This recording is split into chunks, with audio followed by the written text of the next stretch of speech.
बिस्मिल्लाहिर्रहमानिर्रहीम। अस्सलाम वालेकुम नाज़रीन, मैं रिजवान गिलज़ई और मेरे साथ मौजूद हैं मोहतरम सनाउल्लाह खान साहब।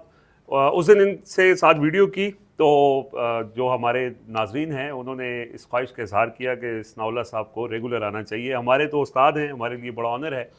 जब हम प्राइम मिनिस्टर ऑफिस कवर करने लगे तो तब से इनकी शफ़क़त में आए और बहुत कुछ सीखा भी। और सनाउल्लाह साहब के पास ख़बर होती है और आज भी जब उनसे मुलाकात हुई तो ख़बरें बहुत सारी थी, तो मैंने कहा सर नाज़रीन की ख्वाहिश भी है तो ज़रा आपका टाइम लेते हैं। सर बहुत शुक्रिया आपका।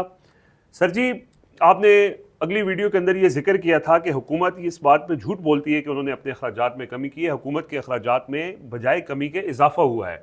और अभी थोड़ी देर पहले आपने अपने ट्विटर अकाउंट के ऊपर ये खबर शेयर की कि वज़ीर आज़म हाउस की तज़ीन और आइश के लिए कुछ 16 करोड़ रुपए मंजूर किए गए हैं। ये कहानी क्या है और ये जो अखराजात और शाना तर्ज हुक्मरानी है, ये क्यों इतनी शदीद माली मुश्किलात के बावजूद भी इसमें कमी नहीं आ रही? बहुत शुक्रिया रिजवान, आपने काफ़ी बातें की हैं, लेकिन ये जो बात है ना, बुनियादी तौर पर आपको याद होगा 2022 में एक ख़बर आई थी कि वज़ीर आज़म हाउस को बग किया गया है। याद है आपको? हाँ जी जी। और 1000 घंटे की ऑडियो रिकॉर्डिंग डार्क वेब पे भी कुछ आई थी, जी आई भी थी सामने। कुछ हाँ चीज़ें भी हाँ। थी, और उसमें यह भी था कि वो सिर्फ पीडीएम दौर की नहीं, पहले इमरान खान के दौर की भी। तो उसके बाद ये हुआ कि वज़ीर आज़म हाउस ऑफिस का इस्तेमाल बंद कर दिया गया। जी जी। तो ये बेसिकली वज़ीर आज़म ऑफिस में को बग किया गया था, यानी उसकी जी जी, रिकॉर्डिंग वज़ीर होती थी। आज़म ऑफिस में जो मीटिंग्स होती थी जी जी उनकी बगिंग हुई थी, और 1000 घंटे की, ये आज भी आप गूगल पे जाएं आपको सारी खबरें मिल जाएंगी। जी हाँ। उसके बाद वज़ीर आज़म ऑफिस में वज़ीर आज़म नहीं बैठते, और ये बात 4 साल हो गए हैं। जी हाँ। इमरान उसके खान भी बाद नहीं बैठते थे, वो भी शिफ्ट हो गए वो थे उधर। वज़ीर अभी भी, हाँ। अगर आप फरवरी के इंतखाबात भी देखें हम्म। तो उसके बाद वज़ीर आज़म शायद कभी उस वक्त आते हैं वज़ीर आज़म ऑफिस में कि उनका एक हॉल है जहाँ पर अगर कोई इवेंट हो, कोई तकरीब हो, वरना तमाम मीटिंग्स जो हैं ना, जी जो भी हो, बायलैटरल हों, मल्टीलैटरल हों, कोई हुकूमती पॉलिसियों से मुतालिक हों, वो वज़ीर आज़म हाउस में ही होती हैं। ठीक है। अब वज़ीर आज़म ऑफिस में कौन लोग बैठते हैं जिनके लिए मेंटेनेंस और ये चीज़ें होती हैं? पुराने ज़माने में ये होता था कि आज से 2 साल कबल कि PWD एक इदारा था, आपको पता है, जी जी। Public works department. उसकी ज़िम्मेदारी होती थी कि वो रिपेयर, मेंटेनेंस और जो भी काम होता था, और उनका एक एनुअल बजट होता था, वो उससे करते थे। सही है। वज़ीर आज़म ने आके जो मुख्तलिफ इदारे बंद किए हैं ना, उसमें PWD भी शामिल है। अच्छा। जिस तरह यूटिलिटी स्टोर बंद हुआ है, PWD, कुछ और इदारे भी बंद हुए हैं, और IMF के साथ इन्होंने एक एग्रीमेंट किया है कि 231 जो सरकारी इदारे हैं उनका जून 2027 तक उनका फ्यूचर तय करना है कि उनको बंद करना है, उनको प्राइवेटाइज करना है, उनको PP मोड पे देना है, क्या देना है वो एक अलग स्टोरी है, वो किस दिन फिर करेंगे। ठीक है। लेकिन ये जो है इस सूरत हाल में कि जब आप ऑस्टेरिटी मेजर अनाउंस कर रहे हैं इतने सख्त किस्म के, मेरे ख्याल में इक्तिसादी राब्ता कमेटी के पास ये जाना, आज इक्तिसादी राब्ता कमेटी की मीटिंग थी। अच्छा। और ECC की, और बजट से कबल ये सप्लीमेंट्री ग्रांट जो होती हैं ये धड़ाधड़ जारी होती हैं। जी। ये सिर्फ इनके लिए जारी नहीं हुई, और भी बहुत सारी हुई हैं। अच्छा। लेकिन यहाँ ये सेंसिटिव इसलिए है कि भाई आप PM ऑफिस आप भी गुजरते हैं, हम भी देखते हैं, उसमें कोई मेंटेनेंस की ज़रूरत तो नहीं है। तो यकीनन उसमें नया फर्नीचर खरीदना होगा, किसी बॉस कोई नया आया होगा, उसको पसंद नहीं आया होगा कि जी मुझे नए फर्नीचर चाहिए, नई मुझे चीज़ें चाहिए। जिस तरह गाड़ियाँ आ रही हैं कॉन्स्टिट्यूशनल कोर्ट के जजों के लिए, जनाब BMW गाड़ी सर जर्मनी से इंपोर्ट की गई हैं। अच्छा स्पेशल ये यहाँ से नहीं खरीदी गई? जी जी, वो मतलब है कि पाकिस्तान में तो BMW नहीं बनती नहीं। हाँ, वो तो जर्मनी नहीं, वो से लोकल मार्केट से भी खरीदी जा सकती है। नहीं, वो नई गाड़ियां हैं। अच्छा। वो मतलब है कि लोकल मार्केट से भी खरीदी हैं। अच्छा। तो उन्होंने भी डॉलर दे के इम्पोर्ट की होंगी, और ये वो डॉलर है जो हम दुनिया के मुख्तलिफ ममालिक, चाहे वो सऊदी अरब है, चाहे कतर है, चाहे चीन है, उनके जो सरबराहान है उनकी मिन्नतें तरले करते कर्ज के, उनसे जो कर्ज लेते हैं डॉलर में, ये वो पैसे हैं। तो इसका एक पॉलिटिकली एक नेगेटिव मैसेज जाएगा। लेकिन बदकिस्मती ये है कि इन तमाम बातों के बावजूद, अब मैं एक मिसाल और देता हूँ, ये तो आपने बता दिया सही, और लोगों को समझ भी आ गया कि ये 16 करोड़ रुपए छोटी सी रकम है, लेकिन समझने वालों के लिए ये बहुत बड़ी रकम है। जब इस मुल्क में लोगों के लिए 2 वक्त की रोटी खाना बड़ा मुश्किल हो गया है, नामुमकिन हो गया है, और गुर्बत आपकी 45% पहुँच गई है, तो वहाँ पर इस किस्म की चीज़ें जो हैं मेरे ख्याल में अवॉइड होनी सर चाहिए। 16 करोड़ में कई बच्चों को स्कॉलरशिप मिल सकती है, जी ट्रेनिंग्स जी, मिल सकती हैं, स्कूल जहाँ बन से वो सकते अपने हैं, पैसे, अस्पताल हाँ बन जी, सकते हैं।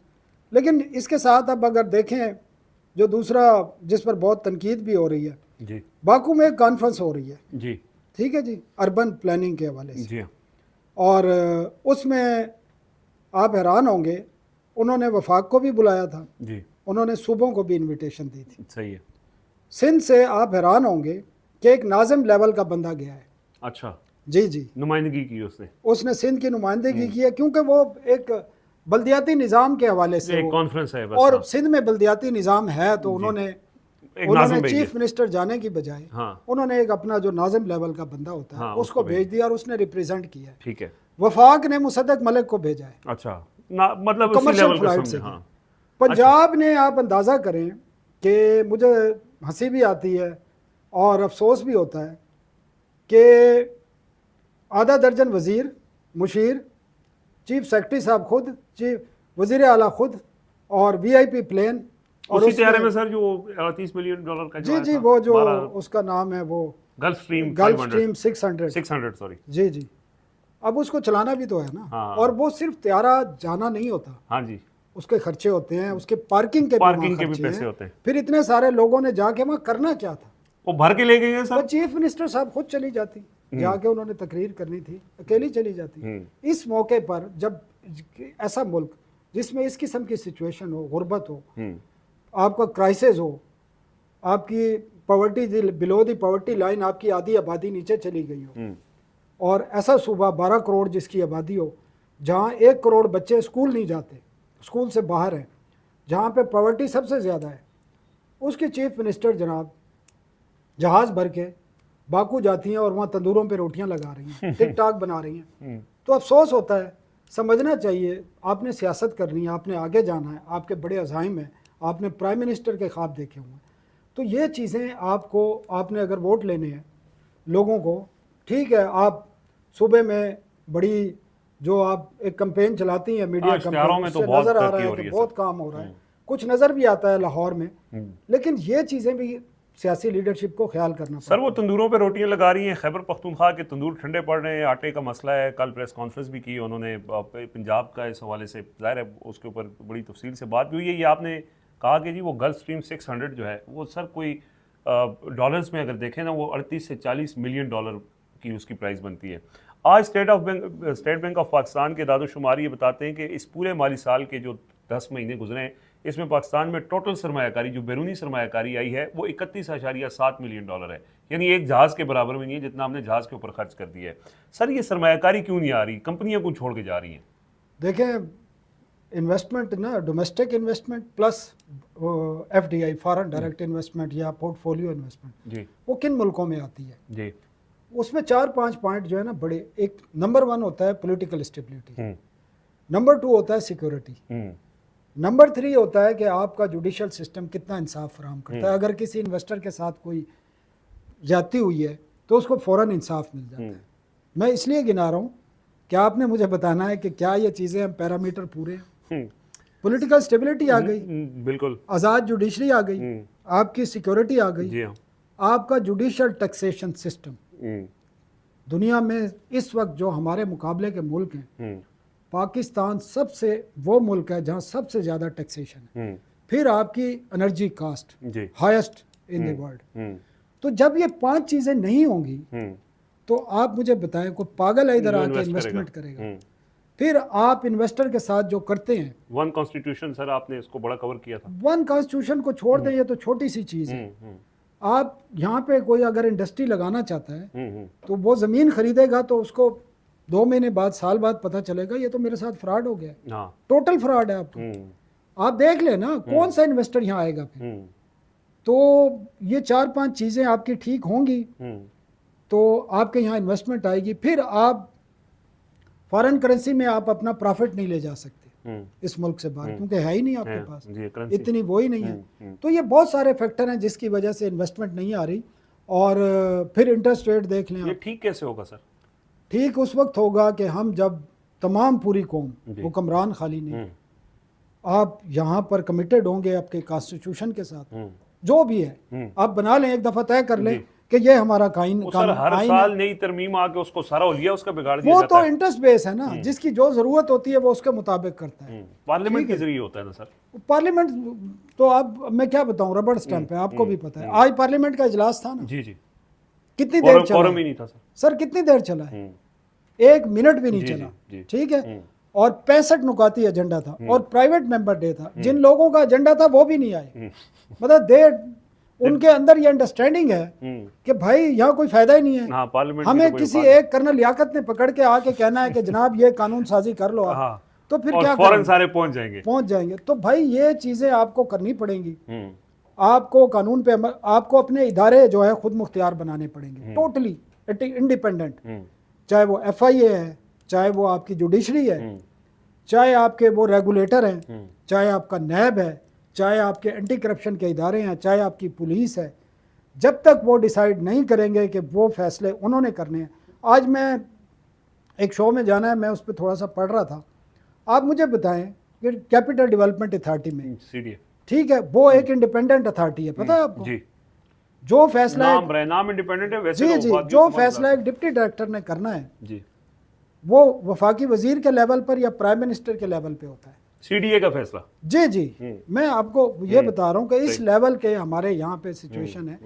तो मसला ये है कि हमारा जो गवर्नेंस स्ट्रक्चर है ना, वो इतना वो सीधा, तो उसको क्या मैं क्या कहूँ, इतना गलाजत में लिथड़ चुका है ना कि इन्वेस्टर अब एतमाद कर चोर रास्ते ढूंढते हैं। वो हाँ। भी उन्हें, बल्कि वो यहाँ आते भी हैं तो उनको बताया जाता है कि ये सीधा रास्ता छोड़ें आप, हाँ। आप बैक डोर से आएं। हाँ, क्योंकि आपका सीधा काम- रास्ता इतना लंबा है कि आप इसमें खड़े खड़े आपको कई मतलब साल है गुजर कि जाएंगे। फिर इस तरह सरमायाकारी कैसे आएगी? लोग वहां जाते हैं सरमायाकारी करने जहां ये तमाम फैक्टर पूरे होते हैं। क्यों इन्वेस्टमेंट होती थी मिडल ईस्ट में, क्यों इन्वेस्टमेंट होती है बांग्लादेश में, जी, क्यों इन्वेस्टमेंट होती है इंडिया में? मैं तो इंडिया की भी मिसाल दे रहा हूँ। क्यों इन्वेस्टमेंट होती है वेस्ट में जाके? क्योंकि वहाँ आपको एनवायरनमेंट मिलता है। आपको आपके साथ कोई ज्यादती होती है तो अदालत फ़ौरन आपको इंसाफ देती है, क्योंकि जुडिशरी पे कोई प्रेशर नहीं है। और जुडिशरी में जजेस को मेरिट पे लगाया गया है, कोई ऐसे नहीं लगाया गया कि ये फलाने ग्रुप का, ये फलाने ग्रुप का है। हाँ, तो ये सारी चीज़ें आपको फैक्टर मिल के आपको एक फ्रेंडली इन्वायरमेंट देते हैं। और फिर इसको ज़रूरत नहीं होती किसी इन्वेस्टर को कहने की, वो खुद डिसाइड करता है कि हाँ, यार कि ये इस जगह से ये डेस्टिनेशन है, यहाँ हमने जाके काम करना है। बिल्कुल सही है सर। आपने बिल्कुल 3-4 चीज़ें जो बताई कि उसमें पॉलिटिकल स्टेबिलिटी है, आज़ाद जुडिशरी है, सिक्योरिटी है, और बदकिस्मती से ये सारी चीज़ें मिसिंग हैं। और ये क्यों मिसिंग है? उन्होंने कहा कि यहाँ पे आज़ादी नहीं है, इदारे आज़ाद नहीं है। तो जहाँ इदारे आज़ाद नहीं है वहाँ मीडिया के ऊपर भी जो है वो कदगने हैं। तो इसी वजह से ये क्यों है, ये बताने से बाज़ औक़ात मीडिया भी कासिर रहता है। सर बहुत शुक्रिया आपका, आपके वक्त का भी, और हम अपने नाज़रीन की ख्वाहिश पे आपको वक्तन फ़वक्तन तकलीफ देते रहेंगे।